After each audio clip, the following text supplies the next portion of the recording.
मनसेच्या वतीने bird flu संसर्गाच्या पार्श्वभूमीवर महापालिका आयुक्तांना निवेदन।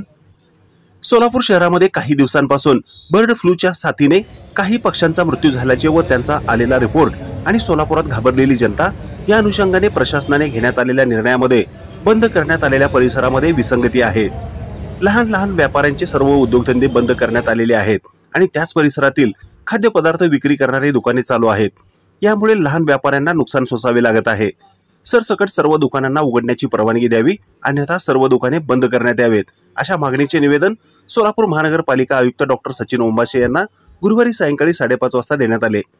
यावेळी जिल्हाध्यक्ष विनायक महिंद्रकर, लोकसभा अध्यक्ष प्रशांत इंगळे, महाराष्ट्र नवनिर्माण सेना विद्यार्थी सेनेचे जिल्हाध्यक्ष अभिषेक रंपुरे, शिक्षक सेना राज्य उपाध्यक्ष संतोष कुमार घोडके, वाहतूक सेना जिल्हा संघटक प्रसाद कुमटेकर, शहर संघटक जितेंद्र टेंभुर्णीकर, शिक्षक सेनेचे विश्वास गजबार, परिमल पुदाले, अभिषेक इरकल व महाराष्ट्र सैनिक उपस्थित होते। मोठे हॉटेल्स आहेत ते बिंदास चालू आहेत आणि बाकीचे जे रोजंदारी काम करणारे लोक आहेत त्यांची उपासमारीची वेळ झालेली आहे आणि बाकीचे सगळे मोठे हॉटेल रेस्टॉरंट चालू आहेत। त्यामुळे महाराष्ट्र नवनिर्माण सेनेचं म्हणणं आहे की जे रोजंदारीवर मराठी कामगार काम करतात त्या गाड्या आणि त्या सगळ्या चौपाट्या बंद ठेवून तुम्ही मोठ्या लोकांना का आश्रय देता, या आदेशाचा तुम्ही परत एकदा विचार करून व्यवस्थित आदेश महापालिकेने काढावा, असं महाराष्ट्र नवनिर्माण सेनेने एक निवेदन महापालिका आयुक्तांना दिलेलं आहे।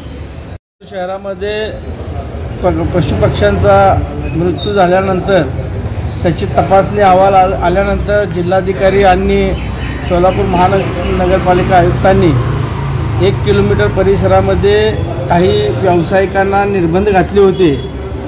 निर्बंध घातले 21 दिवसाचे, परंतु आम्हाला सोलापुरात फिरताना असं लक्षात आलं की काही लोक या आदेशाचं पालन करत आहेत आणि जो कोणी प्रामाणिक व्यापारी आहे किंवा आस्थापन जो व्यावसायिक आहे तो असा प्रशासनाचा आदेश शिरसावत मानून त्यांनी आपली दुकानं बंद केली।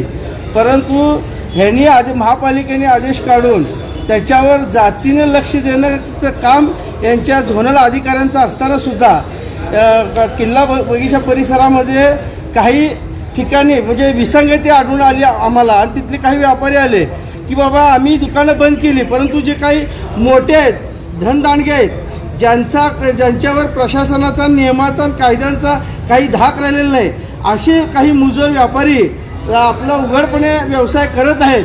मग आम्ही आयुक्तांच्या निदर्शनात असं आणून दिलं की आपण जर नियम आणला तर सर्वांना सारखं करा, पुतना मावशीचं प्रेम असल्यासारखा प्रकार तुम्ही करू नका।